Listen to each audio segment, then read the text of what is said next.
এদিকে দীর্ঘ 6 মাস পরে আবারও বড় সুখবর পেল আওয়ামী লীগ। আর দেশে ফিরতে কোনো বাধা নেই আওয়ামী লীগ সভাপতি শেখ হাসিনার। হঠাৎ যেন ঘুরে গেল সকল কিছু। হঠাৎ ট্রাম্প কার্ড হাতে পেল শেখ হাসিনা। আগের থেকেও 10 গুণ বেশি শক্তি পেল আওয়ামী লীগ দলটি। যে কোনো সময় ঘুরে যেতে পারে বাংলাদেশের রাজনীতির হালচাল। আওয়ামী লীগের সভানেত্রী শেখ হাসিনা কি তাহলে ট্রাম্প কার্ড হাতে পেয়ে গেল?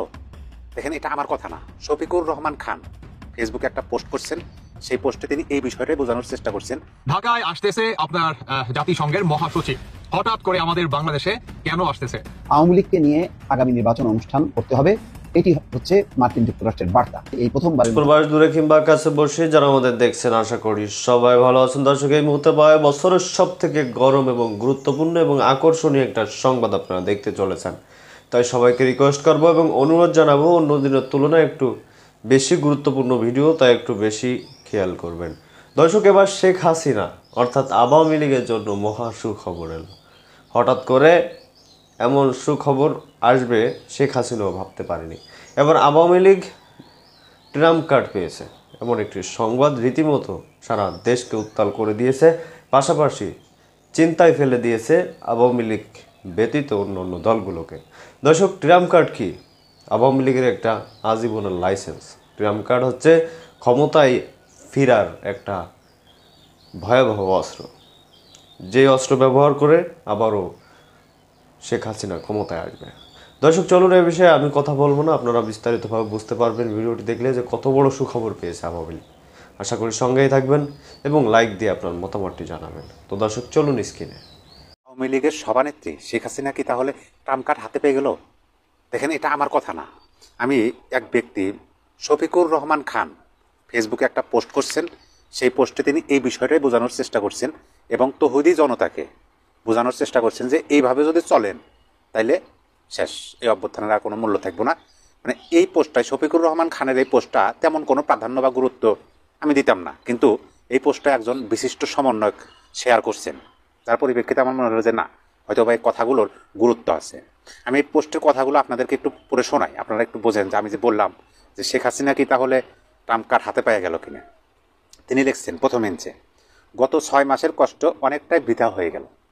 বইমেলাতে হামলার মধ্য দিয়ে মোদি, ভারত আর হাসিনার হাতে এ যাবৎকালের সবচেয়ে শক্তিশালী অস্ত্রটা তুলে দেওয়া হলো। ইনি কিন্তু স্পষ্ট ভাষায় বলছে, বইমেলায় হামলা করছে হয়েছে তৌহিদি জনতা।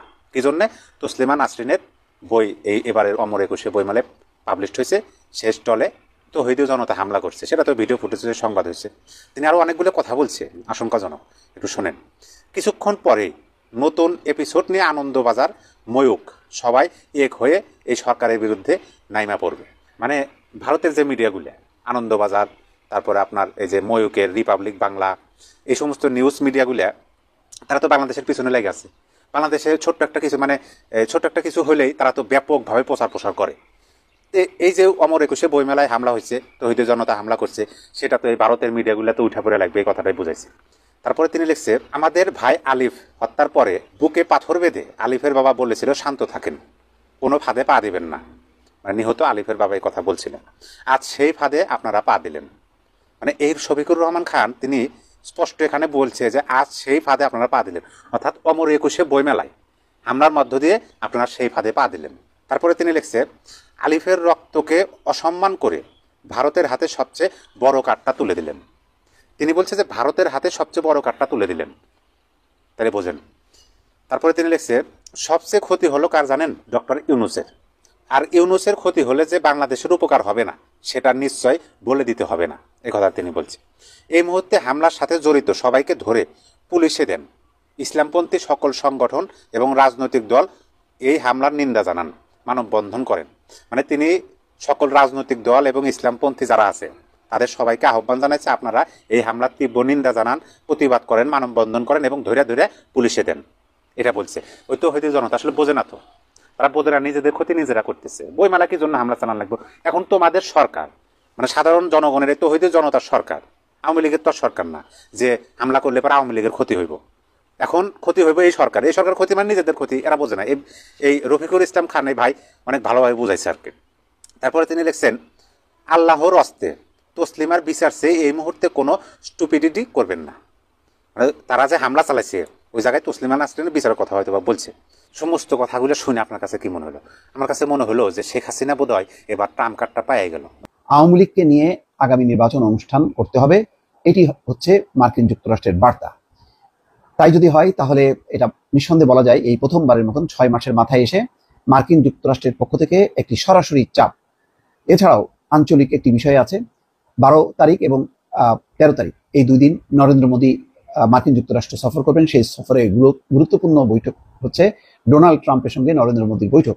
সেই বৈঠকে বাংলাদেশ প্রসঙ্গ উঠবে এবং বাংলাদেশের 5ই আগস্ট পট পরিবর্তনের পর বাংলাদেশের আইন শৃঙ্খলা পরিস্থিতি, সংখ্যালঘুদের উপর কথিত নির্যাতন, সেসব প্রসঙ্গ উঠতে পারে বলে শঙ্কা করা হচ্ছে এবং এই ব্যাপারে নরেন্দ্র মোদী ডোনাল্ড ট্রাম্পের হস্তক্ষেপ চাইবে।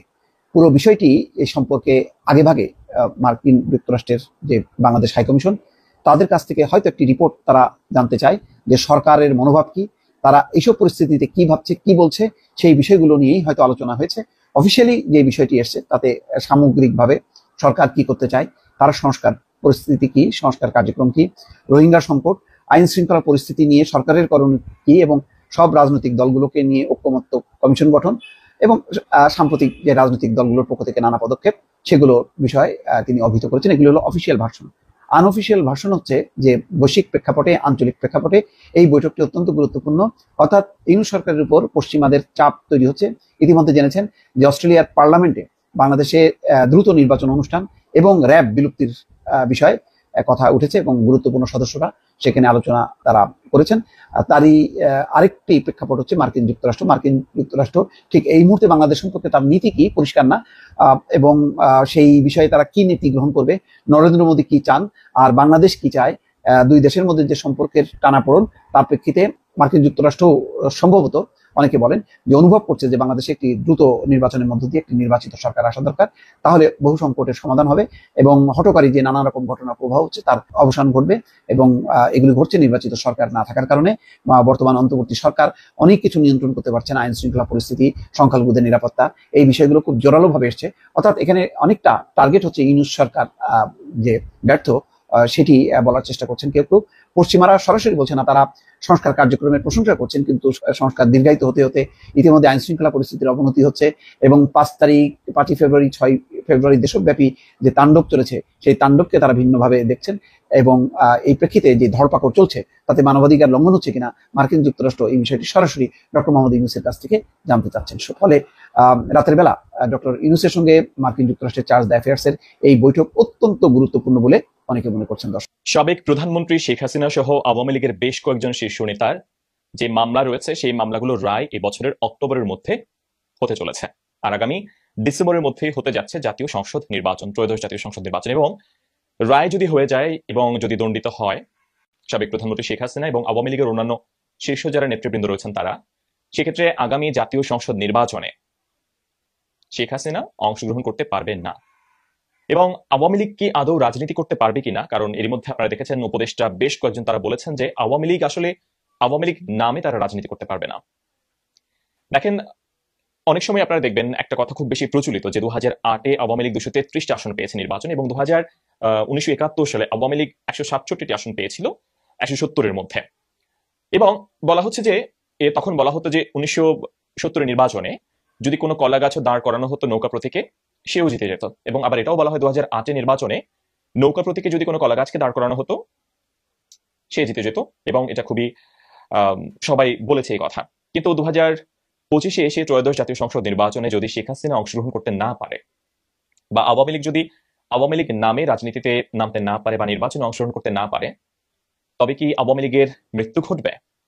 এটা খুব বড় একটি প্রশ্ন এখন তোলাই যায়। এই প্রশ্ন আমরা এরকম ভাবে দেখেছি 2018 নির্বাচনে বিএনপি চেয়ারপারসন বেগম খালেদা জিয়া তিনি অংশগ্রহণ করতে পারেননি, কারণ তিনি দণ্ডিত হয়ে কারাবরণ করেছিলেন।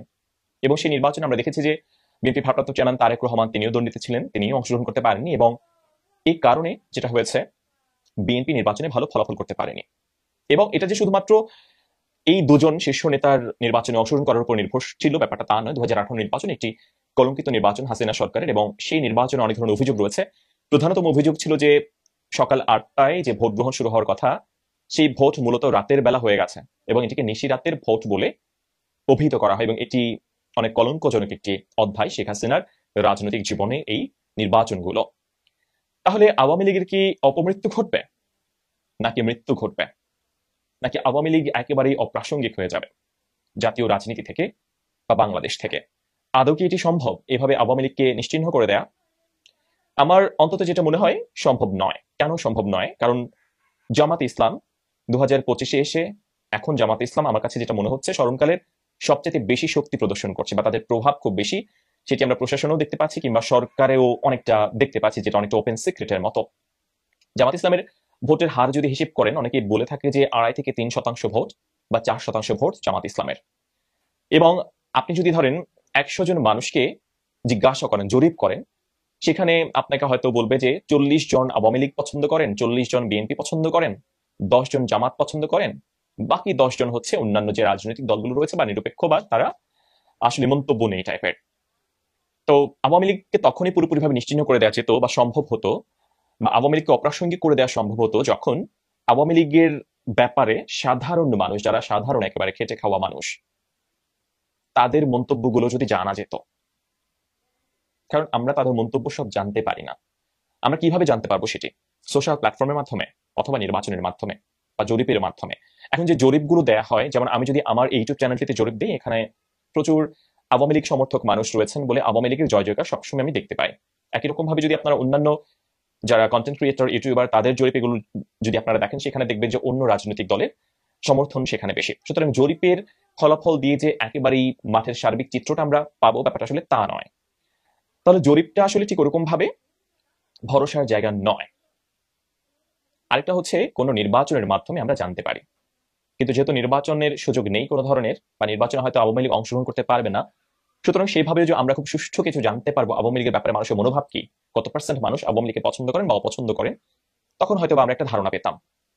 এখন আমরা যদি ধরেন 100 জন মানুষকে আমরা জিজ্ঞাসা করি, তাদের মধ্যে দেখবেন যে অলমোস্ট বিএনপি আওয়ামী লীগ প্রায় সমান সমান আমরা দেখতে পাই। এখন যদি আমরা সোশ্যাল প্ল্যাটফর্মটা আমরা দেখি, দেখবেন যে সোশ্যাল প্ল্যাটফর্ম প্রচুর মানুষ কোনো কোনো জরিপে আওয়ামী লীগের পক্ষে প্রচুর লিখছেন, কোথাও কোথাও আওয়ামী লীগের বিপক্ষে প্রচুর লিখছেন। সুতরাং সোশ্যাল প্ল্যাটফর্ম দিয়ে আমরা আসলে আওয়ামী লীগের মাঠ পর্যায়ে জনপ্রিয়তা কমেছে নাকি বেড়েছে, নাকি আওয়ামী লীগ অপ্রাসঙ্গিক হয়ে গেছে, এটা আসলে আমরা মাপতে পারবো না। যে বাংলাদেশে আসলে কি হচ্ছে, আমাদের সেই গর্বের সম্মানের সমন্বয়করা বা সমন্বয় পরিচয় এখন কি হচ্ছে। আজকে সকালেই আমি একজন ঊর্ধ্বতন সরকারি কর্মকর্তার সঙ্গে কথা বলছিলাম। তিনি আমার সঙ্গে দেখা করতে এসেছিলেন, অত্যন্ত উপরের লেভেলের একজন কর্মকর্তা, জাস্ট কষ্টের কথা, দুঃখের কথা জানাতে। তার অফিসে একটা টেন্ডার এর কাজ হয়েছে, 5টা কোম্পানি সেখানে পার্টিসিপেট করেছে, ইভালুয়েশন হয়েছে, এবং ইভালুয়েট করতে গিয়ে দেখা গেছে যে 5টি কোম্পানির কোনোটি কোয়ালিফাই করে না। যে কোম্পানিটি লোয়েস্ট হয়েছে তার হয়ে সমন্বয় পরিচয়ে 4-5 জন তার অফিসে গতকাল গিয়েছিলেন। গিয়ে প্রায় 40 থেকে 45 মিনিট তার সঙ্গে উচ্চবাচ্য করেছেন, ভীষণ রকমের খারাপ ব্যবহার করেছেন। তাদের বক্তব্য হচ্ছে কাজটা তাদেরকে দিতে হবে, ওই ভদ্রলোককে দিতে হবে। সরকারি কর্মকর্তা বলেছেন যে প্রথমত টেকনিক্যাল কমিটি, ইভ্যালুয়েশন কমিটির আমি মেম্বার নই, দ্বিতীয়ত এটা আমার কিছু করবার নেই, এটা একটা প্রক্রিয়ার ব্যাপার, এবং ইতিমধ্যেই যেহেতু এই টেন্ডার প্রক্রিয়াটি বাতিল হয়েছে, যেহেতু কেউ কোয়ালিফাই করেনি, নতুন করে টেন্ডার হবে, এখানে তার কিছু করবার নেই। সমন্বয়করা মানতে নারাজ, তাদের দাবি, তারা আন্দোলন করেছে, অভ্যুত্থান করেছে, শেখ হাসিনাকে বিদায় করেছে। কাজে এই শেখ হাসিনার আমলে লেসপেন্সার বা শেখ হাসিনার লেসপেন্সার ওই সব কর্মকর্তাকে বলছিলেন, এবং আমি জানি ওই কর্মকর্তার রাজনৈতিক পছন্দ অপছন্দটা কি, সেটা কোনোভাবেই শেখ হাসিনার বা আওয়ামী লীগের সঙ্গে তিনি কোনো কালেই, কোনো আমলেই না পারিবারিকভাবে না কোনোভাবে যুক্ত ছিলেন। তো তাদের বক্তব্য হচ্ছে যে এখন আমাদের কথায় সব চলবে, 15 বছর আমরা বিদায় করেছি, 15 বছর কিছুই আমরা রাখবো না, আমরা যা বলবো তাই করতে হবে। উনি তাদেরকে বোঝাবার চেষ্টা করেছেন যে তোমাদের বয়স আমার সন্তানের বয়সী, তোমরা আমার সঙ্গে এরকম ব্যবহার করছো কেন। তারা নারাজ, তারা তার কথা শুনতে রাজি নন, যাচ্ছে তাই রকমের ব্যবহার করেছেন। এবং কথায় কথায় ওই কর্মকর্তা জিজ্ঞেস করেছেন, তারা তাদের মধ্যে মূল যিনি, তিনি ঢাকা বিশ্ববিদ্যালয়ের ছাত্র, সেই পরিচয় তিনি দিয়েছেন। তাকে জিজ্ঞেস করা হয়েছে তার রাজনৈতিক পরিচয়, এখন তো রাজনৈতিক পরিচয় সমন্বয়ক। আগে তুমি যখন ছাত্র ছিলে বা শেখ হাসিনা আমলে তুমি কি করতে। কথায় কথায় সেই ছেলেটি বা সেই মহামান্য সমন্বয়ক বললেন যে তিনি ছাত্রলীগ করতেন। ঊর্ধ্বতন কর্মকর্তা, সরকারি কর্মকর্তা একটি সাহস নিয়েই বললেন, তাহলে সেই ছাত্রলীগের আচরণটাই তোমরা এখন অব্যাহত রেখেছো, পরিবর্তনটা কি হলো। কোনো কথা শুনতে নারাজ, তাদেরকে কাজ দিতেই হবে। এবং এরকম পরিস্থিতিতে অনেকক্ষণ বাকবিতণ্ডার পরে অন্য একজন তাদের মধ্যে বলছে এখানে কথা বলে লাভে, এদেরকে অন্যভাবে শাস্তি করতে হবে। সেখান থেকে বেরিয়ে গিয়ে পরে তার ঘনিষ্ঠজনদের হুমকি দেওয়া হচ্ছে, তার অফিসের অন্যান্য কর্মকর্তাকে ওই সমন্বয়করা ফোন দিয়েছেন। তাদের নাম, ঠিকানা, ফোন নাম্বার এখন আমার কাছেও আছে। অন্তত যিনি যোগাযোগের প্রধান ব্যক্তি হিসেবে দলনেতা হিসেবে সেখানে গিয়েছিলেন। ওই সরকারি কর্মকর্তা তার সংশ্লিষ্ট মন্ত্রণালয়ের উপদেষ্টাকে বিস্তারিত জানিয়েছেন। উপদেষ্টা তাকে বলেছেন যে তার অবস্থানটাই ঠিক আছে, ওদের কথায় সায় না দিতে। কিন্তু প্রশ্ন হচ্ছে যে হুমকি ধুমকি নিয়ে এই কর্মকর্তার যে মানসিক অবস্থা, সেখান থেকে তাকে রক্ষা করবে কে? এবং আরেকটা কথা তিনি বলছিলেন যে তার দপ্তরেরই আরেকটা জায়গায় আরেকটা টেন্ডার প্রক্রিয়াতে সেখানে এই সমন্বয়ক নামে কয়েকজন গিয়ে দাবি করেছেন তাদের পছন্দের কোম্পানিকে কাজ দিতে হবে।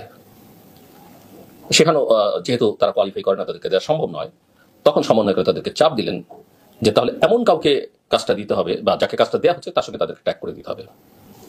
এটা একটা উদাহরণ আমি বললাম, এরকম শত সহস্র উদাহরণ এখন সারা বাংলাদেশ জুড়ে তৈরি হয়েছে। তো দর্শক দেখলেন খুব গুরুত্বপূর্ণ প্রতিবেদন।